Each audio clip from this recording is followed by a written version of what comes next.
이게 시간이 되었기 때문에 별다른 휴 사인이 없어도 시작하겠습니다. 지금 올해는 2020년대 세계 속의 한국 경제라는 주제로 장기적인 관점에서 한국 경제의 이모저모를 5분이 발표와 진지한 토론을 지금 겪었습니다. 그래서 5분의 발표자를 모시고 한 분은 빠지셨네요. 지금 양문수 교수는 북한대학 교수는 급한 일이 가셨고 남은 4분 그리고 새롭게 참여하신 언론계 곽정수 기자님 그다음에 재정기획부 기획재정부 장기전략국 국장님이신 홍선 그 발표자분들은 저쪽에서부터 김영 교수님, 정세훈 교수님, 이재훈 교수님, 이준 박사님 그렇습니다. 자, 다같이 참가를 시작하겠습니다. 저는 먼저 사실은 지금 막 발표하셨으니까 새로 참여하신 기재부의 입장에서 재정 얘기를 먼저 들어보고 그 뒤에 새로 참여하신 박정수 기자님의 말씀을 뒤에 들어보도록 하겠습니다. 그리고 그때 그 질문에는 사실 발표하신 분들에 대한 의견이나 토론 또는 질문 정세훈 교수님 것뿐만이 아니라 다른 분에 대해서 자유롭게 질문하시고 의견을 말씀하실 자유가 있습니다. 이렇게 제가 한 10분 정도, 10분은 조금 과거에 지금 어떻게 됩니까? 7, 8분 정도로 제한해야 되겠습니다. 그들이 조금 다른 분들께도 약간 시간이 들어야 되겠습니까? 7, 8분 정도로 말씀해 주시고 고맙습니다. 잠깐 이 마이크를 쓰시면 나눠주고 있겠습니다.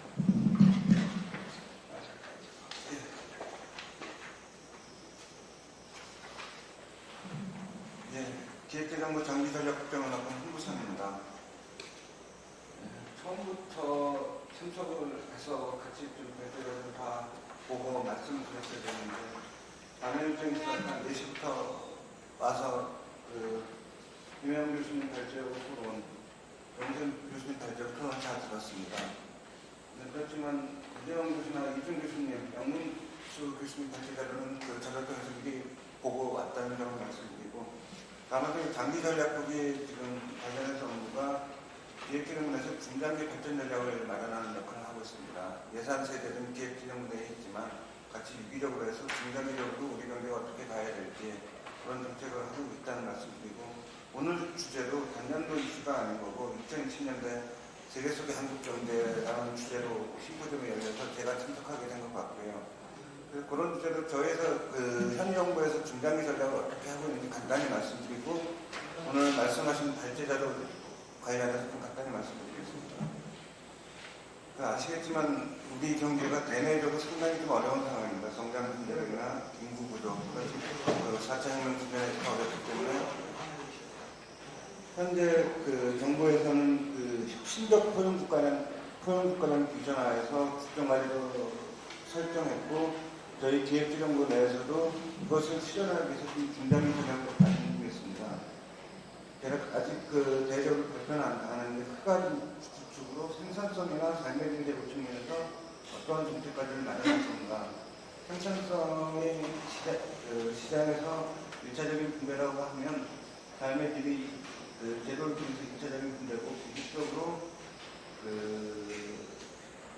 포용적 혁신성장을 이룰 수 있다. 그런 식의 정책까지를 지금 준비 중에 있다는 점을 말씀드리고 아까 그런 측면에서 유재영 교수님이나 이준 박사님 말씀하신 산업구조 경제구조 변화의 그런 내용을 좀 같이 좀 반영해서 말씀드리고 김혜영 교수님 중고령자 고용정책 약간 임금보험제 중심으로 말씀하셨지만 전반적인 직업훈련이나 그런 측면에서 지금 말씀을 저희 대책에 좀 검토 중이라는 말씀드립니다.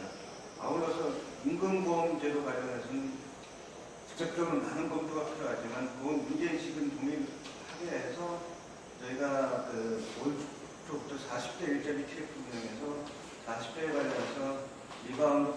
사업이라든가 취업, 직업균형 창업하는 정책을 마련해서 6월 1일 날 하반기 경제정책 방향에 발표했다는 말씀드립니다. 아울러서 지금 제가 또 하나 말씀드리고 싶은 건 코로나19로 인해서 우리 경제가 저희가 2차, 2차, 3차 추경을 짜고 위기에 대응을 하겠지만 코로나19에 대한 경제 구조 변화에 대해서 중장기로 어떻게 지금 가야 될지 그런 것도 지금 범거쳐 TF 세션에서 하고 있습니다. 구조적으로 보면 코로나19 TF가 디지털 전쟁, 디지털 가속화가 되고 힘이 더 빨라질 거다. 그리고 나는 코로나 기반이라고 해서 소득 분배나 계층 분배가 확대되기 때문에 안전망을 강화해야 된다. 그런 쪽에 경제부처뿐만 아니라 비경제부처로 같이 준비하고 있고요. 그런 측면에서 한 대책이 한 뉴딜 대책입니다. 디지털 뉴딜, 그린 뉴딜, E 플러스 고용 안전망을 하고 있고 아까 말씀드린 대로 전 국민의 고용 안정 제도라든가 국민 취업 제도를 준비 중에 있고 전 국민 고용 안전망 관련해서는 사전적으로 꼭 자영업으로 가는데 자영업에 대한 소득 파악 이슈가 있어갖고 관계부처가 합동으로 준비 중이라는 말씀을 드립니다. 한국판 뉴딜 관련해서는 이 재정 투자만해서는 한국 경제에 어떤 구조적 문제를 대응이 힘들다고 해갖고 6월 1일 날은 아까 정전 교신 발표하고 발제 자료를 좀 발표했었고 지금 종합적으로 이 TF가 구성돼서 제도 개선 사항도 포함해서 좀 하고 있다는 점 말씀드립니다. 그리고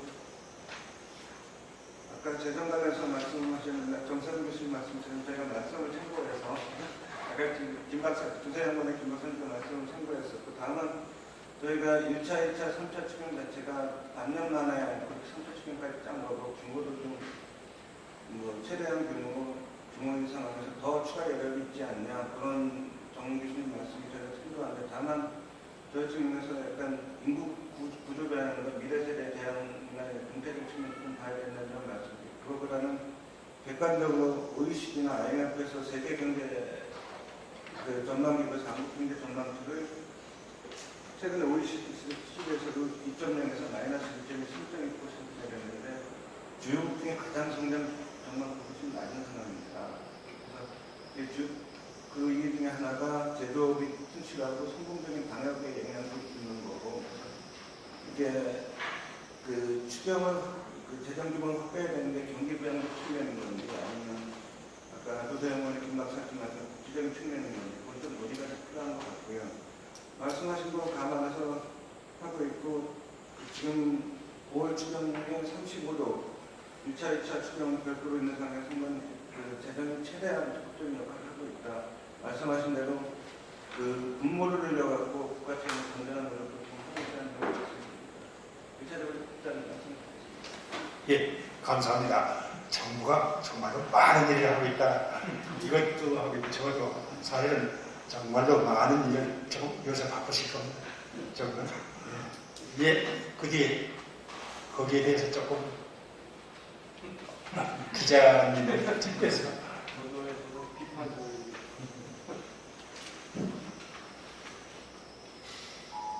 그냥 저는 오늘 자리에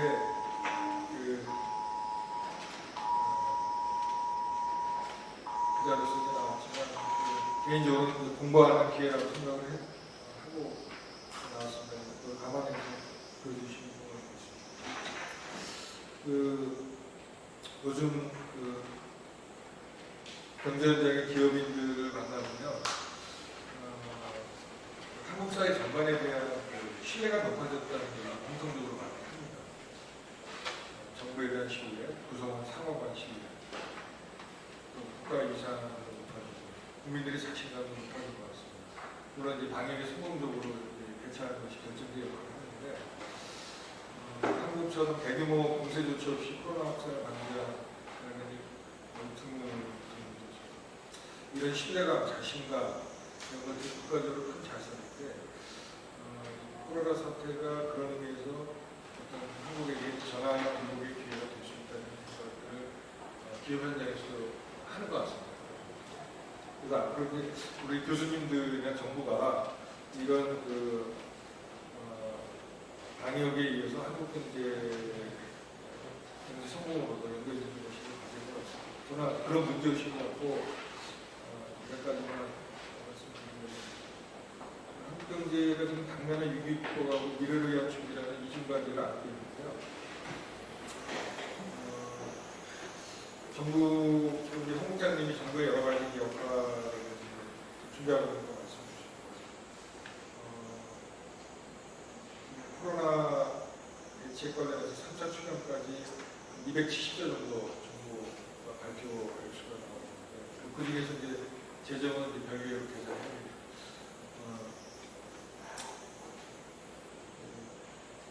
초기 정부의 이 경제, 그런데 제가 이제 경제현장에 가서 물어보니까 정부가 잘하고 있느냐는 질문을 꼭 합니다.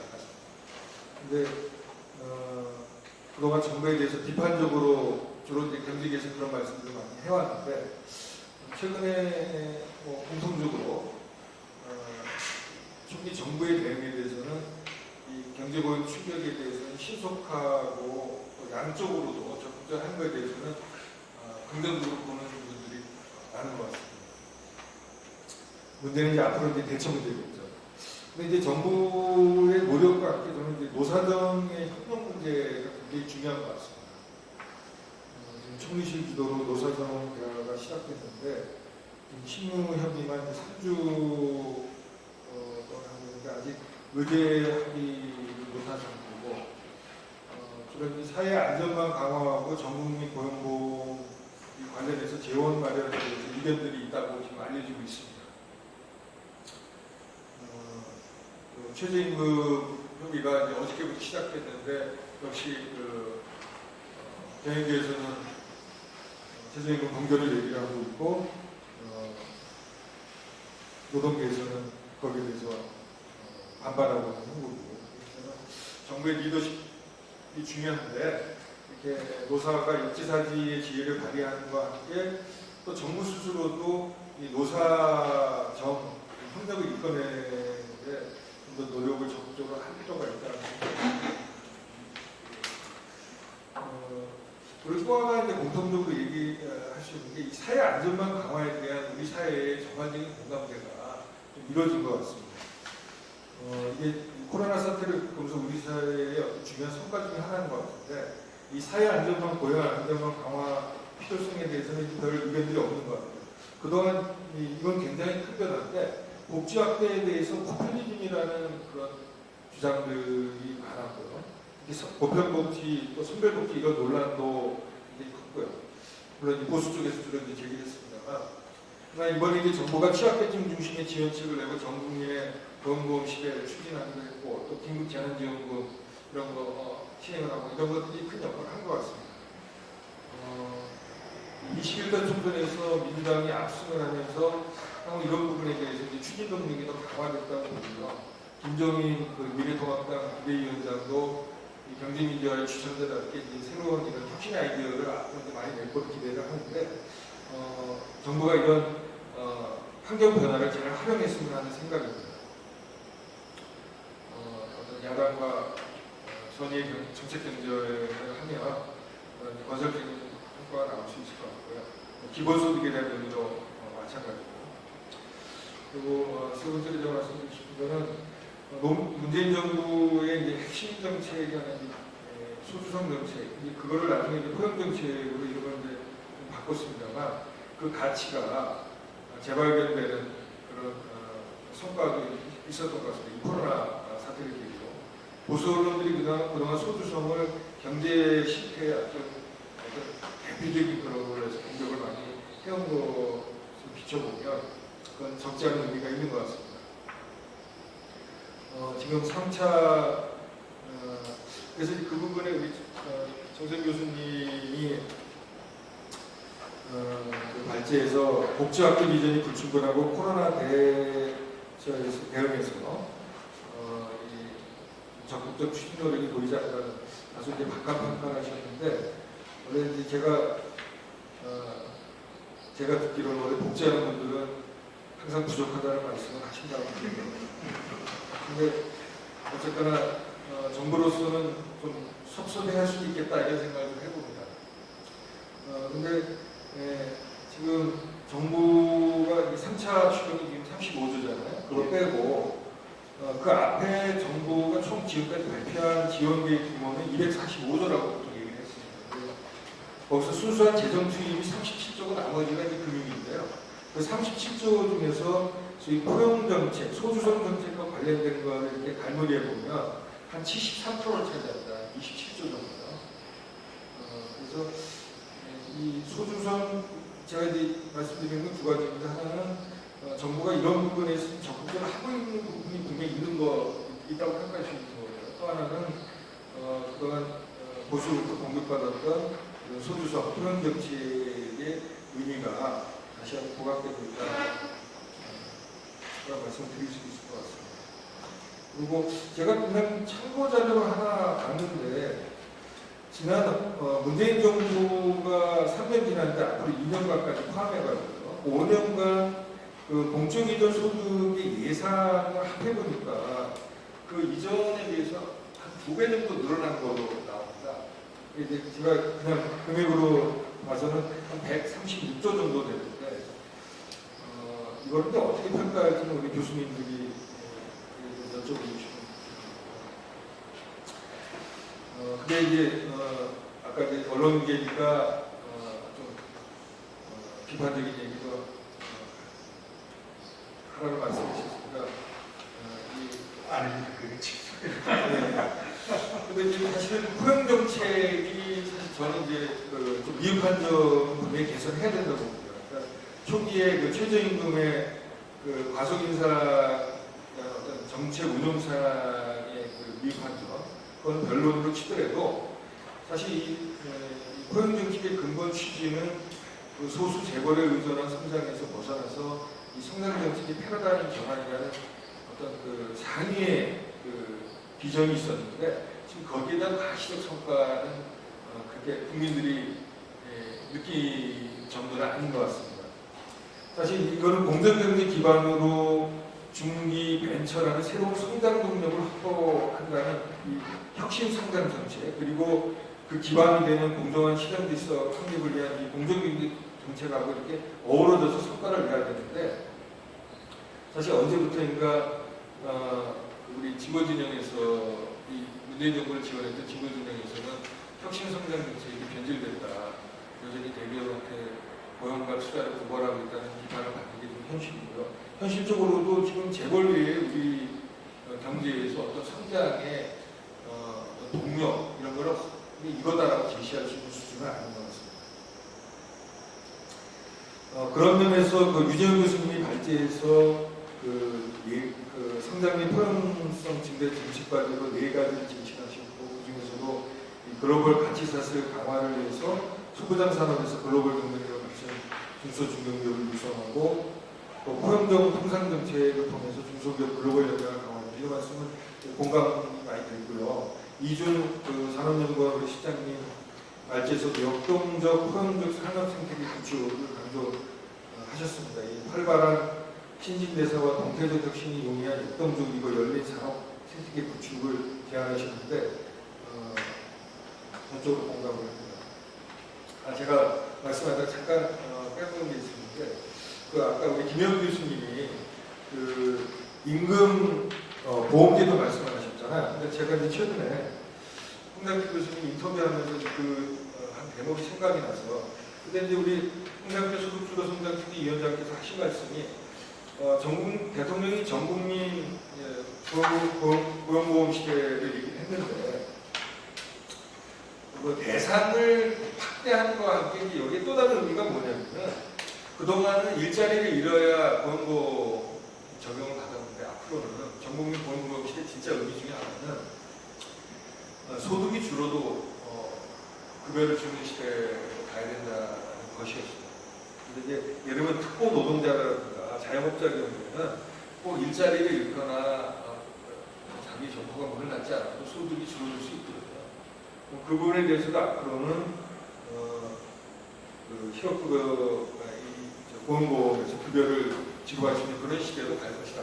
만약에 그것이 이루어진다면 지금 말씀하신 대로 임금보험제도라는 별도, 그러니까 그 컨셉도, 그 개념도 보험보험에 포함을 해서 생각할 수도 있겠구나 하는 생각 좀 해봤습니다. 그럼 김 교수님 말씀해 주시죠.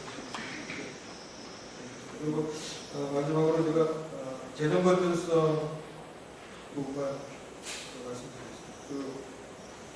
사실 우리 언론에서 있다 보면 보수 진영에서 이 코로나 대책과 관련해서 정부가 발표할 때마다 재정 건전성 악화 우려가 아주 지속적으로 제기됐습니다. 아주 지겨울 정도로 했는데 사실 정부는 지금까지는 분명한 것 같습니다. 생각합니다. 시장에서 정부 지원이 부족하다는 얘기는 절대 나오지 않도록 합니다. 이게 코로나 대책이 굉장히 중요하다.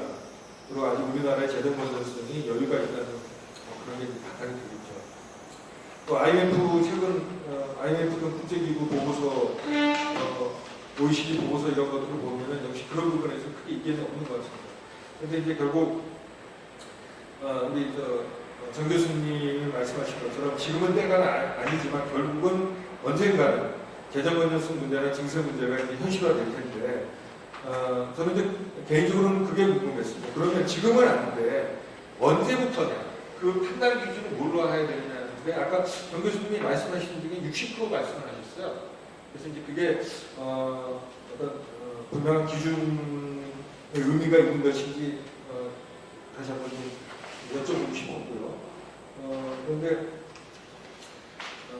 지금 GDP 대비 세수 규모라든가 소득 대비 세부 부담이나 국제 비교 이런 것들을 종합적으로 이제 우리 정 교수님이 해주셔서 저도 이제 공부가 많이 됐는데 더해서 이제 예를 들면 세금을 올리는 방법이나 방식과 관련해서 법인세의 경우에는 대경쟁력이 미치는 영향입니다. 또 소득세는 또 우리 국회에서 판단을 할 때 어떤 선거에 미치는 영향 이런 것들이 아주 변수가 될 공산이 있겠다는 생각이 좀 들었고요. 부동산 세제 같은 경우에는 저는 모임에 오면은 이 집값이 오르면 온갖 대책 정부가 쏟아내고 안정되면 언제 그러느냐 놓아버리는 이런 땜질식 정도를 이제 벗어나야 된다는 것을 저희 한겨레에서도 사설 여러 번 지적을 했는데 그래서 저는 이제 하나의 이제 저희 나름의 이제 대안으로는 이렇게 일 터지는 대책을 내놓는 식으로 하지 말고 우리 좋은 말 있잖아요. 중단기 로드맵 만든다는 거. 그러니까 시장의 예측 가능성을 높임으로써 자연스럽게 이 투기적 수요가 사라지고 예를 들면 선진국보다 지금 낮은 보유세를 연차적으로 어떻게 높일 건지 그리고 선진국보다 반대로 높은 거래세는 어떻게 낮출 건지 또 우리 주거 불안을 해결하기 위해서 지금 영세민이 아니라 중산층까지 대상을 확대한 그 양질의 연구임대주택을 중장기적으로 어떻게 보고갈 건지 이런 좀 중장기 로드맵을 내놓음으로 해서 투기 수요도 자연스럽게 사라지도록 하고 또 충격도 단기 충격 요법이 아니라 이렇게 작은 충격으로 오래 걸쳐서 이렇게 좀 일관되게 좀 하는 그런 접근이 필요하지 않을까 생각을 해봤습니다. 네, 이상입니다. 네, 감사합니다. 정부의 기재부에 대해서는 적어도 말입니다. 드물게 호의적으로 말씀하셨습니다. 감사합니다. 아니, 제가 그래서 그랬잖아요. 제 개인적인 의견보다도 우리 기업 현장에 경제 현장에 있는 분들한테 좀 물어보면은 대충 분위기는 그런 것 같아요. 사회적인 분위기, 자신감, 정부, 사회에 대한 신뢰. 하지만 그 부분에 대해서 사실 죄송하지만 그냥 김영원 교수님부터 그냥 순서대로 자리를 이렇게 하시도록 하시죠. 그런 좀 부탁합니다. 네, 소리가 나요? 네,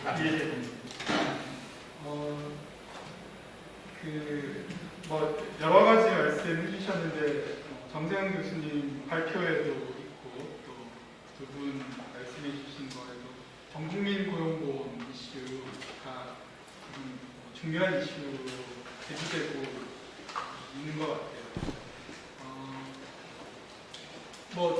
어떻게 설계할 거냐의 문제도 있겠지만 이제 노사정 고민하는 측면에서 재원 마련도 분명히 이슈일 것 같은데 저는 이제 조세는 잘 모르고 주로 이제 사회보험료 쪽을 많이 들여다본 입장에서 전국민 고용보험이라고 하면 사실은 그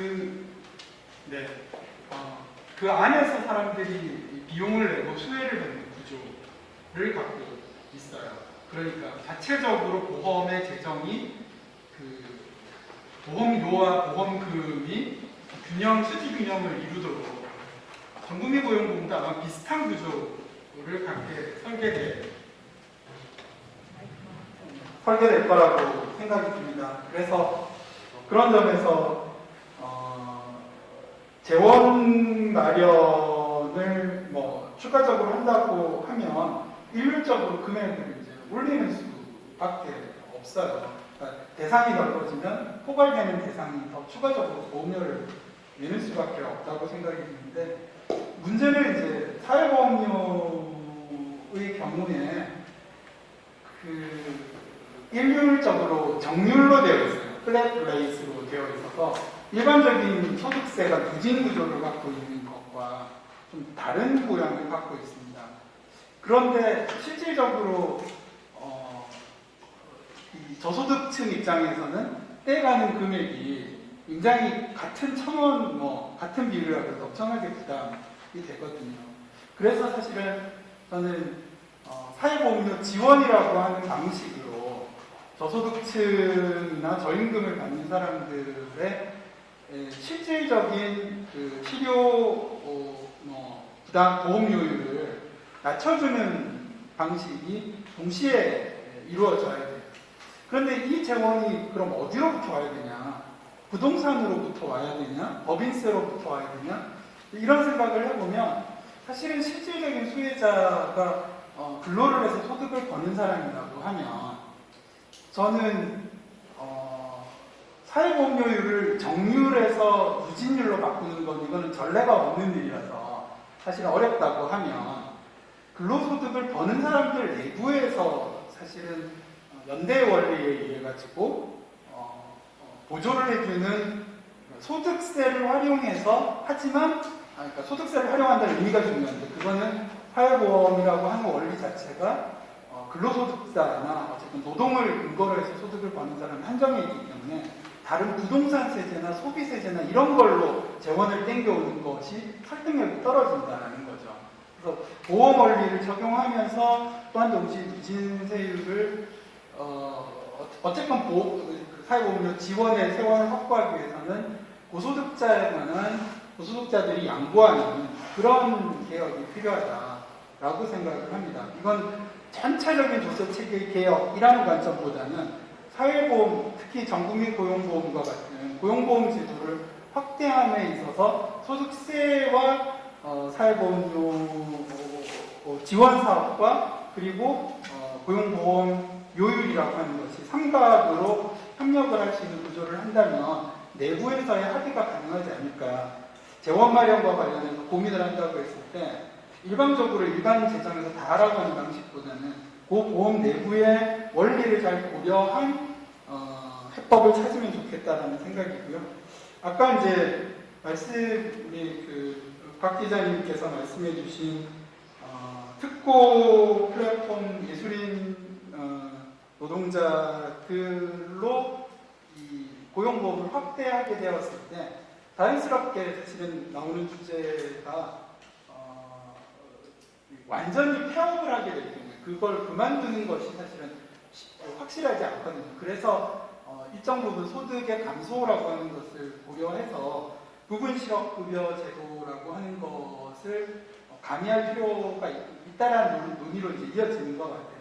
근데 제가 제안했던 임금보험제도는 부분 실업급여 제도와는 사실은 제도 설계는 완전히 다른 것인데 일정 소득이 있음에도 불구하고 뭔가를 받는다는 의미에서 비슷하다는 점에서 그러니까 정치적인 제도에 대한 수용성이 높아질 뿐이지 그 제도의 운영 원리나 작동 방식은 좀 다르다는 생각이 들어요. 그래서 이 제도를 어느 걸 먼저 시작하고 이게 돼야지 이게 된다 이런 거는 아닌 것 같습니다. 이건 이거 자체의 정책적인 의지나 합리적인 설계에 의해서 고민해 볼 문제고 또 부분 실업급여 제도는 또 그 자체로 고민해 볼 문제라고 생각됩니다. 네, 감사합니다.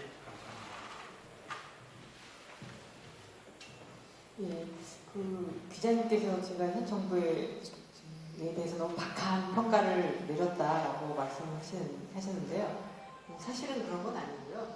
이제 기대에 비해서 좀 그랬다는 것이고, 예를 들면 그 추경에서 1차 추경 같은 경우에는 고용유지 지원금이 좀 많이 나간 것 같은데요. 사실은 그거는 고용보험에 이제 가입되어 있고 그런 사각지대가 있었던 것이고, 생각해 보면은 지금 현재 진짜 뭐 특고라던가 일자리가 거의 일감이 사라진 특고 같은 경우는 어떤 혜택을 받을 수 있었을까 보면은 그 긴급재난지원금, 그리고 지금 하고 있는 예를 3개월에 이제 50만 원씩 주는 거 있잖아요.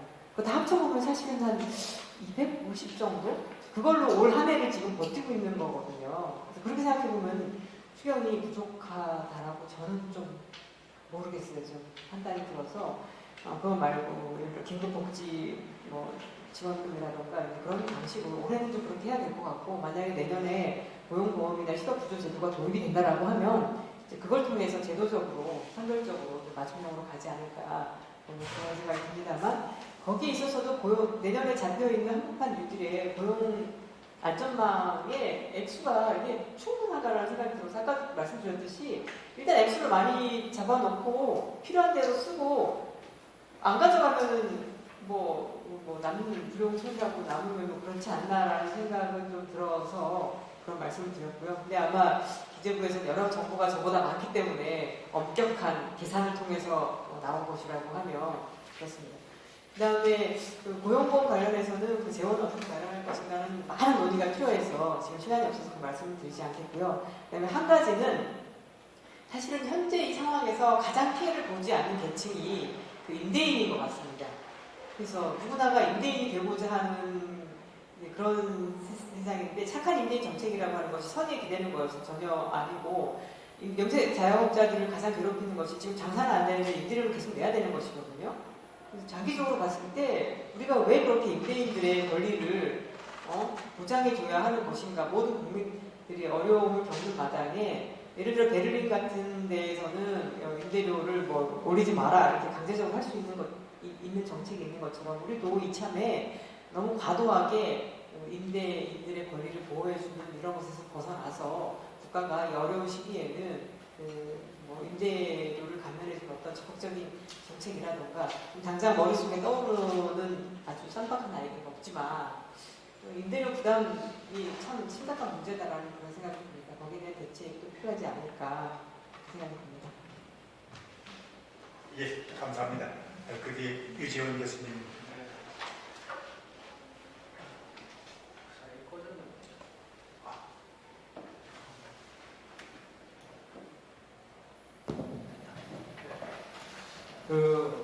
우선 홍두선 국장님 와주셔서 고맙습니다. 정부에서 이렇게 중장기 전략을 짜고 있다고 하는 게 굉장히 좀 중요하다고 생각하고, 또 맡으신 업무가 굉장히 막중하다고 생각이 됩니다. 저는 이제 혁신적 포용국가 건설 이런 것을 비전으로 생각하신다고 했는데, 이게 굉장히 중요한 것 같습니다. 말만 그런 것이 아니고, 우리나라가 이제 작년인가요? WTO에서 개도국지 회의했잖아요. 뭐 소득 수준을 봐도 그렇고, 국제기구에서 나오는 불교표도 그렇고, 전부 다 우리나라는 이제 어드밴스 컨트리스로 딱 분류하지 않습니다. 근데 우리 국민들은 저부터도 우리나라가 정말 선진국인가 이런 생각을 하거든요. 중산층이 자기가 중산층이라고 뭐 생각하기 어려운 거나 비슷하게 어떤 기대 수준이 있는데, 거기에는 아직 선진국이라고 했을 때 우리가 생각하는 그 삶의 질의 현실이 아직 못 가고 있지 않아요. 또 많은 국민들의 저소득층이라든지 뭐 중산층을 포함해서. 그래서 그런 갭을 어떻게 메꿔갈 것인가가 굉장히 중요한 것 같습니다. 그런데 이제 그것을 쉽게 해결하려고 하면 저는 조금 생각이 다를지 모르겠는데, 지금 정부가 너무 단기 처방에 급급한 게 아닌가 하는 생각을 합니다. 우리가 사실은 80년대 말부터 성장률이 이렇게 계속 떨어졌거든요. 잠재 성장률도 마찬가지라고 생각이 되는데, 이렇게 나가면 1%대 되는 게 뭐 금방 닥칠 거라고 생각을 합니다. 일본의 예를 봐도 90년대 초부터해서 20년간의 잃어버린 시기라고 이렇게 얘기를 하지 않습니다. 우리 경제가 저출산 문제라든지 그 투자 안 하는 거 이런 걸 보면 굉장히 비슷한 경로를 따라가고 있습니다. 그런 얘기를 조금 더 공개적으로 고민하고 또 우리한테 공개 안 해도 되니까 중국하고의 그런 우리 수직 분업 문제, 저희가 만약에 중국 플러스 전략, 차이나 플러스 전략을 추진해야 된다 그러면 거기에 대해서 정말 정부가 뭔가 이렇게 대책을 갖고 있어야 돼요. 미국하고 중국 간에 어느 편인지 분명하게 해라. 이런 식으로 시진핑하고 트럼프가 우리를 협박이라고 할까? 이렇게 했을 때 이 정부는 어떤 전략을 갖고 있는지 그런 것을 좀 정부의 그런 전반적인 의견을 조율하는 그 기재부에서 그런 걸 주도해서 전략을 좀 세워야 된다고 생각을 합니다. 성장 능력이 떨어지고 있어요. 그래서 서비스를 선진화해야 된다. 태스크 포스도 있고 굉장히 좋은 전략이 나온 걸로 알고 있는데 저희가 보기에는 별다른 그런 변화가 느껴지지 않거든요. 우리는 의료 산업의 영리화 문제를 꺼냈다가 제주도에서 실험을 했는지 어떻게 했는지 그냥 눈 닫고 말았죠. 우리보다 잘 나가는 싱가포르 같은 경우는 그거 어떻게 그렇게 하는지 모르겠어요. 그 의료 산업 같은 거, 의료 관광 이런 거 전략화를 잘하고 있고 거기 제약회사들 많이 들어가 있고 이번에 홍콩이 불안해지니까는 거기서 돈이 금융 자본들 빠져나가서 싱가포르로 갔다 오지 않습니까? 그런 게 왜 우리나라는 모르는 이런 문제. 우리가 노무현 정부 때는 굉장히 그런 성장 동력하고 관련해서 한미 FTA를 추진한다든지 또 금융허브 전략 이게 불발했지만 그런 노력들이 있었던 것 같은데 MB 박근혜 정부 심지어 문재인 정부도 보면 혁신적 포용 국가 굉장히 좋은데 그거를 실천할 수 있는 그런 구체적인 비전을 실행할 수 있는 그런 계획이 제가 보기엔 조금 미흡한 게 아닌가 아니면 국민들한테 그런 제시하는 게 좀 부족한 게 아닌가 이런 생각이 듭니다. 일단 누군가는 이런 장기적인 문제를 고민을 해야 된다고 하는 것이죠. 아까 우리 박정수 기자께서는 소주성 이런 정책이 이게 너무 부당한 비판을 받았는데 사실은 아주 중요하다. 이 소주성 이런 성장 정책이라고 하는 것의 장기적인 필요성은 다 인정을 하죠. 그런데 그 어떤 균형의 문제 같아요. 아까 소주성하고 공정 경쟁이 있고 또 혁신 성장이 있고 1차 창출 이게 여러 개가 있는데 초기에 너무 그런 소주성이라고 하는 그것도 단기에 효과를 내려고 하는 그런 임기 응용적인 정책처럼 보여지게 소득 주도 성장이라는 용어도 약간 좀 오해가 있었던 것 같아요. 그래서 그거를 좀 우리 국장님께서 주도하셔가지고 우리 경제가 쉽게 어떻게 해결이 되겠습니까? 이제 경제 규모도 상당히 커졌고 누가 어떻게 갑자기 이것을 띄울 수도 없는 문제지만 이런 고민을 분명히 정부가 해야 되고 또 그 고민하는 과정에서 학계나 또 기업계나 운동계나 이런 의견을 모을 수 있는 리더십 이런 걸 좀 부탁드리고 싶습니다. 예, 감사합니다. 마지막 가장 소중한 분 마지막에 나섭니다. 이제 해주시고 또 하나 제가 청정에서 질문 나와서 미리 말씀드립니다. 이게 원래 이 총괄 제목이 2030 비전과 경제정책이라서 한 분이 문의를 하기를 특히 이준 박사에게 지정해서 전해왔습니다. 2030 비전에 대해서 구체적인 수치를 제시했으니까 그것을 달성하는 데 가장 중요한 요인이 뭔지 하나만 콕 집어서 얘기해 줄 수 있겠네요. 똑같은 질문을 사실은 홍수선 국장님께도 좀 던지고 싶다라고 해왔습니다. 이준 박사님 말씀하시죠. 상당히 어려운 질문이지 않습니까? 콕 집어서 이렇게 말씀드리기에는 사실 복잡한 문제여가지고요. 다만 같은 맥락에서 조금 정리를 좀 해보자면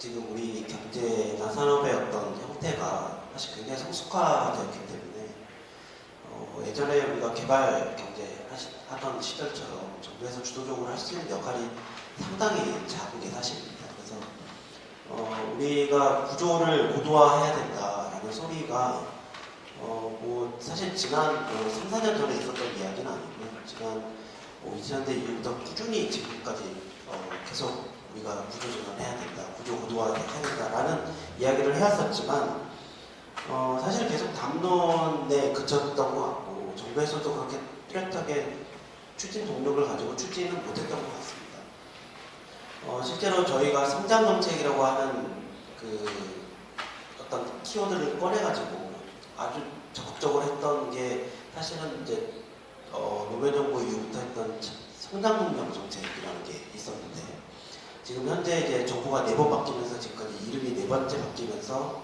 성장 동력 정책을 지금까지 해오고 있는데 실제로 저희가 이제 노무현 정부 때부터 했던 그 성장 동력 중에서도 우리가 현재 주력 산업의 성장 동력으로 허가한 게 뭐가 있느냐라고 돌아보면 2개 정도 있거든요.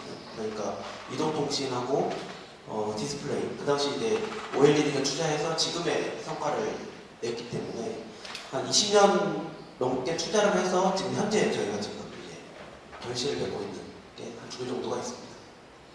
제가 이 말씀을 왜 드리냐면 결국은 그만큼 이제 정부에서 하려는 의지에 비해서 민간의 힘이 훨씬 더 커졌기 때문에 결국은 어떻게 이제 뭐라고 할까요? 모멘텀을 바꿔야 되는 게 상당히 중요한 건데 지난 우리의 그 경제발전사, 산업발전사, 산업기술발전사를 되돌아보면 사실 우리가 여러 번의 위기를 겪었지만 사실 이게 굉장히 우리가 잘 극복을 해왔던 우리의 역사가 있습니다. 실제로.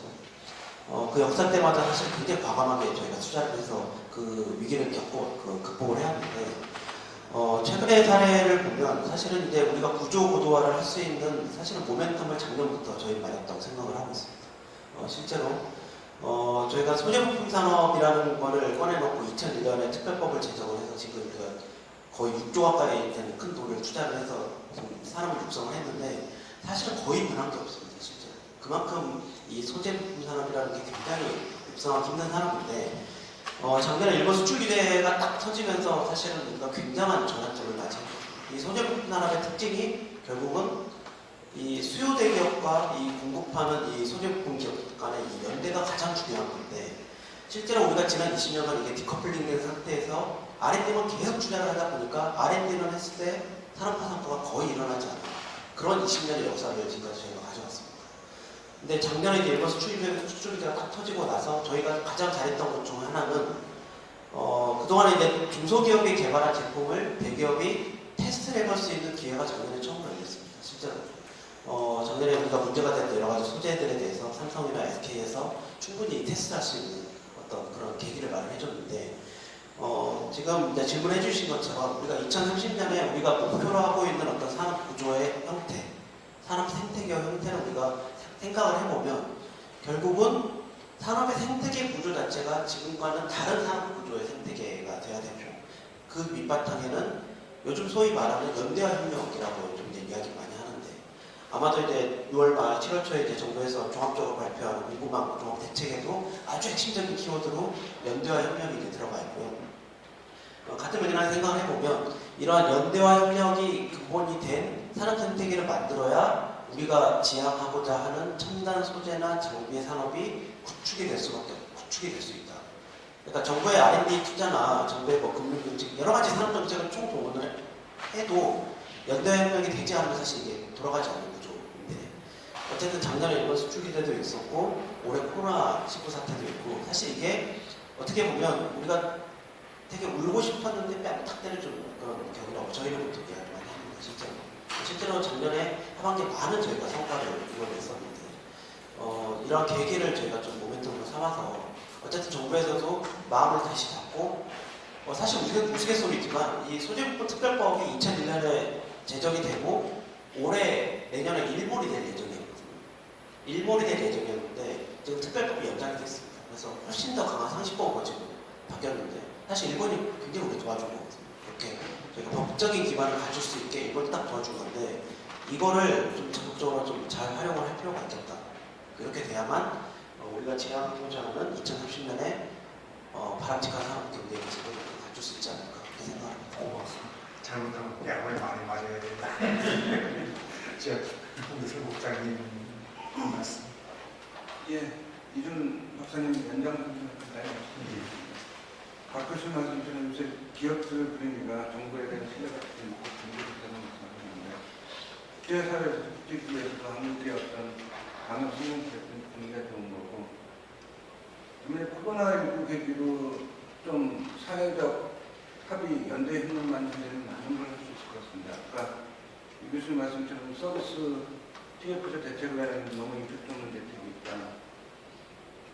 그리고 박 기자님 말씀처럼 그 현재 총리실 주도로 노사정 대개혁 계기였는데 그런 게 안 되고 있다. 그런 취지를 말씀드렸는데 저희가 생산성하고 아까 자매주의 측면의 대책을 준비하고 있고 보면서 가장 큰 게 약간 사회적 합의가 안 되고 있기 때문에 제도 개선보다는 재정수작적으로 민간이나 개별주에도 그런 경향이 있어갖고 약간 제가 사회적 자본 같은 것부터 고민하고 있습니다. 지금 연장의 힘있게 그런 게 핵심이 있기 때문에 그래서 아까 말씀처럼 GDP 높은데 자매들이 계기되는 부분도 같이 해야 되는 그 사회적 연대 협력, 사회적 자본 같은 게 있어야지 우리가 2030년에 좀 약간 한 단계 더 가할 수 있지 않느냐. 그렇지 않을 경우에는 약간 양극화 이슈가 있고 많은 상대적 국가 때문에 그런 이슈가 있기 때문에 사회적 자본 구성목에 대해서 논의하고 지금 현재 pending되어 있는 6월 중에 노사정 타협, 합의가 좀 잘 되고 그다음에 영역별로 그러니까 보건 분야 같은 경우 이번 정부 초기에 일자리 관련 이용석 관련 주도로 그 보건 분야 에서 노사정 합의에 준한 10가지 협약 같은 게 있었는데 그런 게 좀 잘 진행됐으면 하고 노사뿐만 아니라 그걸 분야별로 합의에 따라서 제도 개선을 통해서 좀 진전되는 게 그래도 좀 10년 안에 좀 좋은 모습이 될 것 같습니다. 10년 뒤, 예, 고맙습니다. 예, 10년 뒤를 내다보고 하실 수 있는 국장님이 계신 것 고맙습니다. 네. 예, 꼭 한 말씀 하시고 싶으신 분, 또 청주의 질의입니다. 질의 뭐 있어요? 알겠습니다. 혹시, 예, 하고 싶으신 말씀? 박 기자님, 혹시? 지금 바쁘신 거 아니에요? 하셔야 되겠네요. 제가 하나만 좀. 예, 말씀하시죠. 지금 코로나 사태가 여러 가지 면에서 뭐 고용안전망, 사회안전망 마찬가지로 우리 산업적으로도 그동안에 필요성은 제기됐지만 제대로 이해하지 못한 밀린 숙제를 하는 어떤 계기가 된 것 같아요. 그런 긍정적이죠. 그 중에서 이제 최근에 이제 화두 중에 하나가 이제 규제 혁신인데 그동안 뭐 이렇게 보수 진보 이렇게 굳이 나눈다는 건 한쪽에서는 과감하게 규제에 왜 완화하지 않느냐. 다른 한쪽에서는 또 무분별한 규제 완화의 위험성을 강조하고 또 반대로 일부 규제를 강화해야 될 부분들을 오히려 강조를 하고 최근에 이제 엊그제죠 정부가 공정경제 3법을 입법을 예고했습니다. 이게 시기적으로 미리 얘기가 좀 됐던 것 같아요. 그렇지 않으면 이렇게 일치될 수가 없거든요. 그래서 3법하고 공정거래법하고 금융그룹 감독법 이 세 개를 입법 예고를 했는데 오늘 아침에 주요 언론이 제가 세보니까 6군데에서 기업 옥죄했다고 이거 사설 썼어요. 코로나 위기인데 기업을 살리기는커녕 죽인다는 얘기죠. 이게 지금 우리 현실입니다. 근데 이 공정경제 3법이라는 게 뭐 불공정행위 하지 말자, 총수일과 사회편치 규제 강화한다, 지배구조 개선한다. 뭐 사실은 이제 평상시에 우리가 했어야 되는 건데 아까 제가 밀린 숙제라는 말씀했잖아요. 근데 아까 우리 이제 교수님 말씀하시는 것처럼 또 규제 완화가 필요한 부분도 분명히 있지 않습니까? 아까 이제 비대면 경제 확산에 따라서 대표적으로 원격 의료 이런 문제인데 이거 지금 국민 건강권을 어떻게 보면 앞세웠지만 그 뒤에는 기득권층의 반발이 분명히 있는 거거든요. 옛날 타다처럼. 그래서 지금 이 문제를 어떻게 돌파할 거냐. 근데 우리 아까 홍 국장님이 사실 이런 부분도 사회적 합의를 통해서 이것도 저는 한번 시도해 봐야 된다. 이 단건은 이 이해관계가 이 맞물려가지고 이게 풀기가 어려운데 필요한 규제는 더욱 강화하되 불필요한 규제는 과감히 폐지하는. 그래서 저는 이제 표현을 규제 빅딜이라는 표현을 쓰는데요. 이런 걸 좀 시도를 해볼 필요가 있다. 사회적 대화를 통해 가지고. 그래서 큰 틀에서 이렇게 되면 좀 이렇게 오랫동안 이렇게 뭐랄까 이게 진전이 안 되고 이렇게 교착 상태에 있지 않습니까? 이런 주제 같은 거. 그래서 하여튼 돌파구를 여는 좀 기회를 마련했으면 하는 생각입니다. 예, 감사합니다. 자, 다른 질문 없으면 예, 이것으로 2020년대 세계 속의 한국 경제라는 주제로 열린 제27차 서울사회경제연구소 심포지움을 모두 마치겠습니다. 끝까지 잘 함께해 주신